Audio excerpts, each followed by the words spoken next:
Hello everyone, welcome episode number 18 of the It's My Job podcast. This is Jose. I am a transition student from Colorado, and my teacher, Miss Christine Dully, is the podcast facilitator. The It's My Job podcast features students interviewing adults who are blind or visually impaired, investigating important questions like how they use technology and how they connect with other people. Each of our interviews were designed by students for students. Stay tuned after the podcast to learn how to get involved, and please share with your friends and teachers so they can listen too. Now for the interview. Madison is interviewing Miss Sharon. She has worked in human services for her whole career. Now, let's listen to the interview.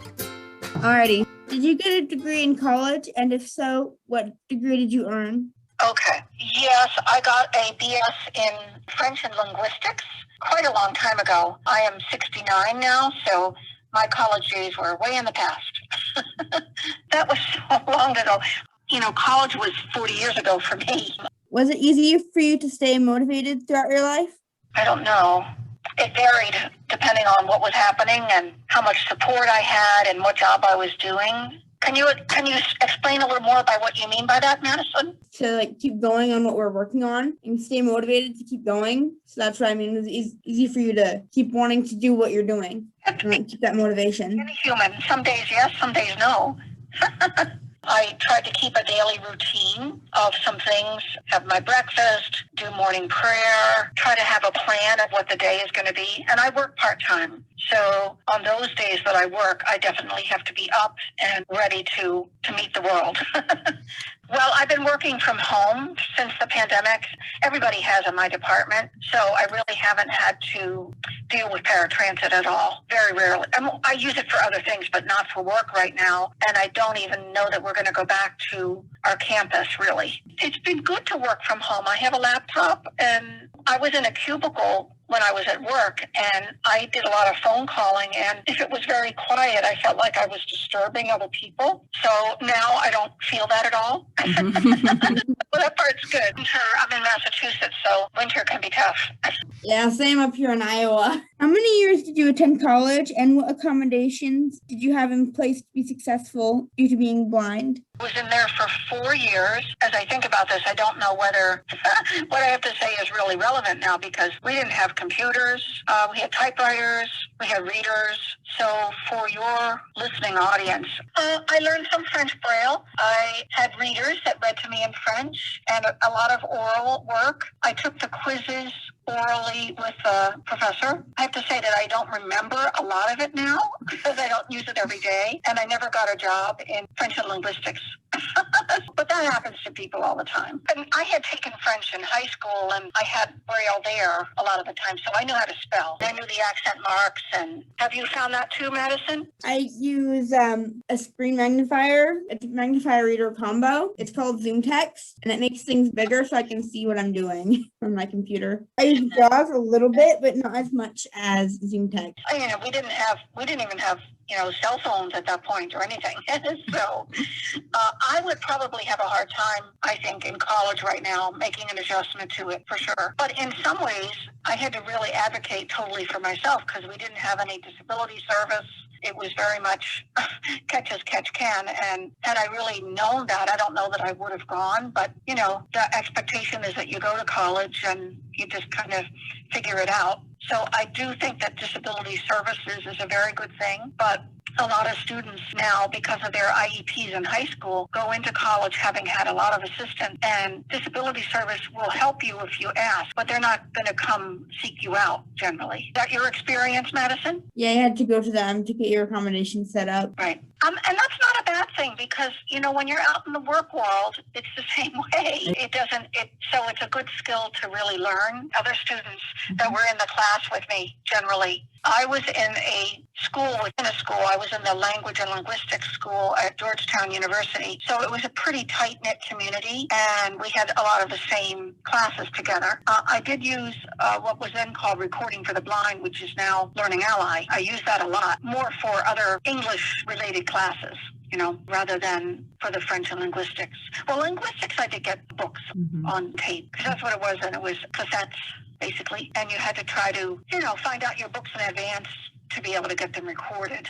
It could be nerve-wracking. It's been called Recording for the Blind and Dyslexic, and now it's called Learning Ally. They're the textbook agency. I tried Learning Ally, but they didn't give me my password, so I couldn't use them. But I more prefer Audible, honestly. And I use that even now as an adult, for sure. Yeah, although I prefer Audible, honestly. For it's like fun reading, I use Audible. Right, but I mean for your textbook stuff. I tried Bookshare for my college textbook, but it wasn't on there. They have to have a scan. They have to have a copy of the book so that they can scan it. Because what Bookshare does is it reads it in synthesized speech. So I've had that happen a couple times too, where I wanted a book and they didn't have it. Do you ever wish you were born with vision? Everybody does, I think, but that doesn't always last. I'm happy with who I am and what I am. But I think, on a day when you wish you could just get in the car and go somewhere, or drop something and you can't find it, or you find that people think of you as so different because you're blind, that can be annoying and difficult. And it doesn't go away. So it's really a chronic, thing that we deal with, for sure. But on the other hand, especially now, there are so many good advances that we have, like IRA. Do you know about IRA, Madison? Yeah, I used IRA once, but I don't want to have to pay for it, so I mainly use Seeing AI if I need to. Oh, right. Okay.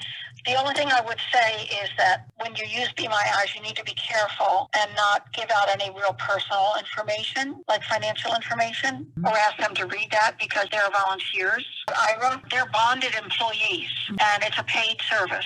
It's totally different. They're both very valuable, but it is different. What adaptive technology have you found most useful in your career? Definitely the computer. I'm not a Mac user. I'm a Windows user, and I use the computer, all day long. I still find the phone very valuable. Sometimes it's easier to call someone rather than to spend a long time looking something up on the computer. But that being said, I do use the search engines a lot, and I have used Seeing AI, which is an app on my phone for scanning. When I have the Orbit reader, which is really cheap, but I use it for taking notes, especially when I'm on the phone with somebody and I need to get information for them, because it doesn't make any noise for them to hear.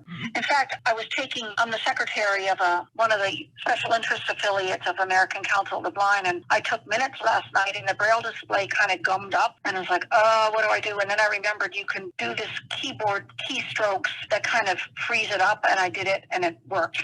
That was good. Braille is very important to me. I think in Braille as far as, it's a part of my everyday life for sure. JAWS, of course, the computer, the screen reader. Yeah, I think JAWS has been the big thing for me. Yeah, I use JAWS too, ZoomTech. I use a lot of different apps on my phone, like Seeing AI. I do use IRA sometimes when I'm at Starbucks, where I can use it for free. Right. Well, you're in that funny transition time probably, right? Maybe you'll go to JAWS entirely, or maybe your vision will stay pretty stable and you can keep with what you have. Yeah, it's pretty stable because I have optic nerve hypoplasia, so it should stay. And, Zoom has become such a big part of the equation for everybody. I mean, we did church all year on Zoom. Yesterday was our first church service, and we had it together, and we had it outside on the basketball court of our church. So that was pretty cool. I was kind of nervous, actually. I was excited, but oh my gosh, what am I going to wear? And I haven't seen these people for a year. So yesterday, we didn't do hugs, but we didn't wear masks because I think we were outside, and I think everybody had been vaccinated, so that was good. Have you had yours yet, Madison? Yes, I'm already fully vaccinated. Thank the Lord. Very good. Excellent. How do you discuss what accommodations you need with your employer? Well, it has varied depending on what I needed and what kind of relationship I've had. The employer that I have right now is UMass Medical School, which is a very large school, and I'm in a little tiny unit of that school. If I have a problem, I go to my supervisor. Then if it involves money, them getting me something, then that request has to go to the building department and through all kinds of hoops. I haven't really needed very much, but over the years, I've needed help with some things that just needed to be read that was print that was difficult to access. I've had volunteer readers, and one job I had an ADA coordinator specialist, and she did reading and drawing for me and two other blind people that were there. So if I had home visits to do, I was a vocational rehab counselor. She would drive me to the home visit, and she would also do reading and filing. But I tried to help help her by answering the phone. If somebody came into the office who's a Spanish speaker, I can speak a little Spanish, so I would try to help with that. Anything I could do to, to kind of even out the playing field a little bit. So I think you just have to try wherever you are to make it work. One thing that I think is difficult now is that some of the apps that we use where I work now are third-party apps. I don't mean on the phone, but database stuff. They keep tweaking them, and the accessibility keeps changing. Sometimes it's just perfect with JAWS, and other times I have to figure out ways to work around it. It's really frustrating, and I find this true with regular apps too. Like I use DoorDash and Instacart, and they're always updating. And sometimes, maybe you found this too, Madison, things change on the screen, like where are they? Or maybe something that was there now, it just says button, button, button, and it's frustrating. Have you found that too, Madison? On some websites, I have found where it says button, and then other websites, it says what's there, but I don't really use JAWS all that much. I mainly use Zoom text. It's like, when, for how long are we going to have to be fighting this battle? And it's not just blindness that's an issue for, it's a lot of different disabilities. And I also think for people who are not native English speakers, apps can be very difficult too. Boy, that would be major hard. What made you go into the human services field? I think I kind of fell into it. I always liked helping people, and it just came up. And, as I went through school, and it seemed like something I could do. I have had various jobs in human services. It never pays that well. Finally, once I got into the state agency, I got better pay. I was grateful for that. Better pay, but also pension and better health insurance, which is important as you get older, for sure. I retired from the state 2 years ago, as Commissioner for the Blind, and I'm very grateful to have that retirement pension and health insurance. But human service has always been something I like. I like helping people. I like researching ways to make things better for people. I really can't imagine being anywhere else.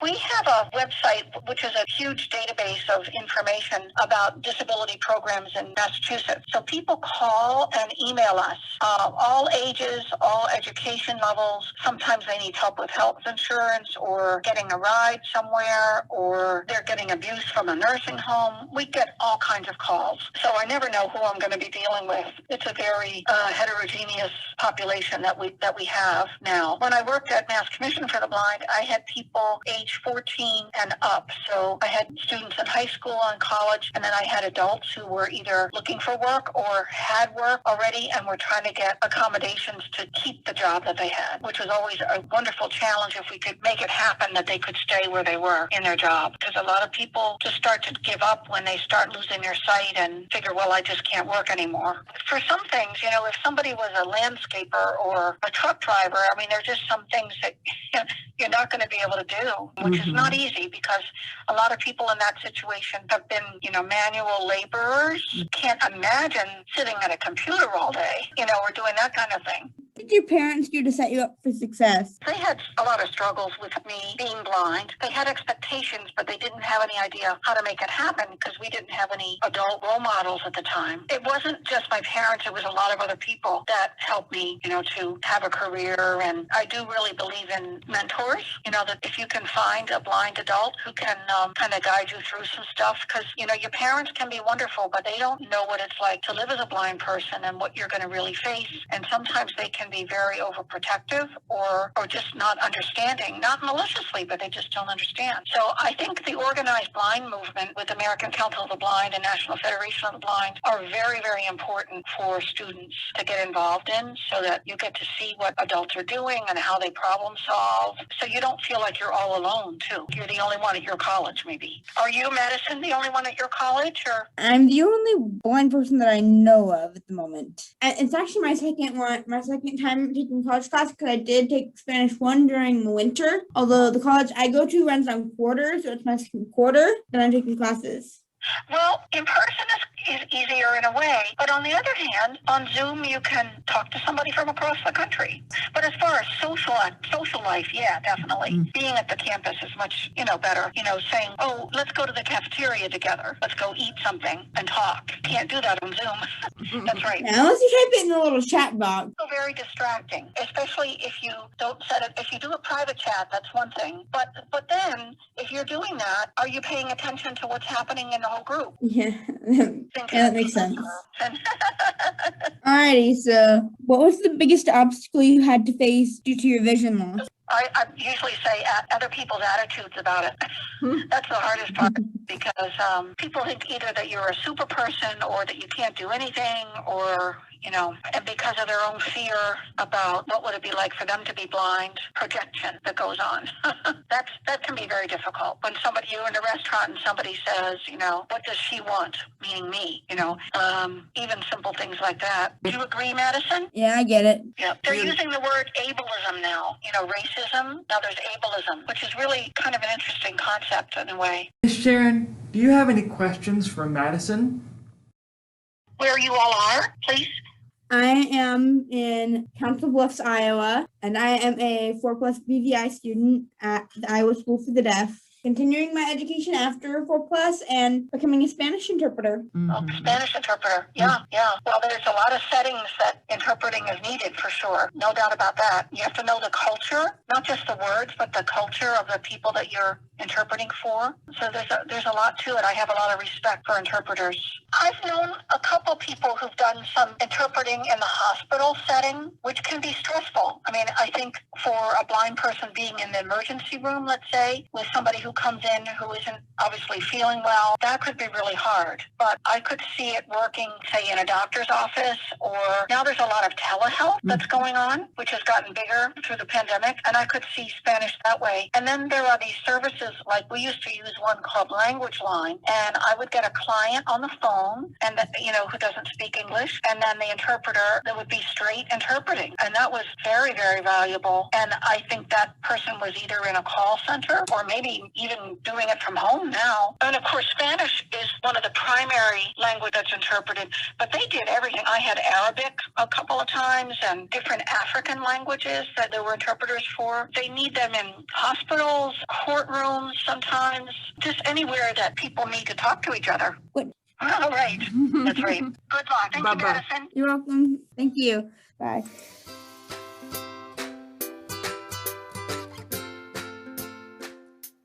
Hi, it's Jose again. Thanks for listening to the latest episode of the It's My Job podcast. What do you think? Do you know any other language? Would you like to learn any new language? Let us know by posting a comment on our Facebook page. You can call us and leave us a voicemail, or you can send us a text message. The phone number is 202-688-5044. Again, that's 202-688-5044. Outside of the United States, you may need to dial +1 or 1 and your international access code. Be sure to check with your parents first. The email address is askititmyjob@gmail.com. That's askititmyjob@gmail.com. No spaces and no apostrophe. Are you new to the It's My Job podcast? If so, welcome. We want you to know that you can find us on Facebook. Just search for It Is My Job.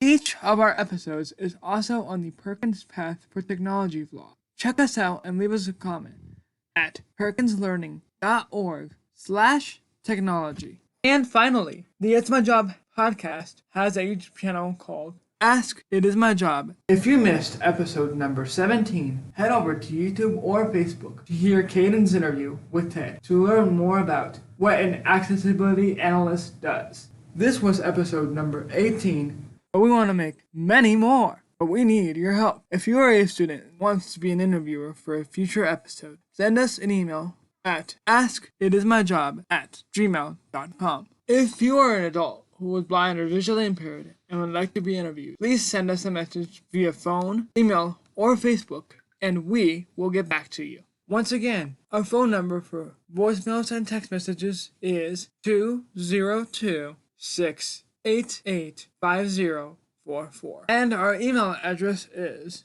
askititmyjob@gmail.com. Again, that is askititmyjob@gmail.com. We have a lot to be thankful for in this episode. Thank you so much to Miss Sharon for taking her time as the interviewee. Also, thank you so much to Madison for taking her time as the interviewer. This interview was facilitated by my teacher, Mrs. Christine Dolly. Thank you, Miss Dolly, for providing students with meaningful opportunities to experiment with what you always tell us. You don't need sight. You need a vision. Thanks to Perkins Path for Technology Vlog for the vlog posts. Our music is from purpleplanet.com. With so many of us working and studying from home, we hope this podcast is becoming a great opportunity to learn from each other and learn about all the amazing jobs that are being done by people who are blind or visually impaired.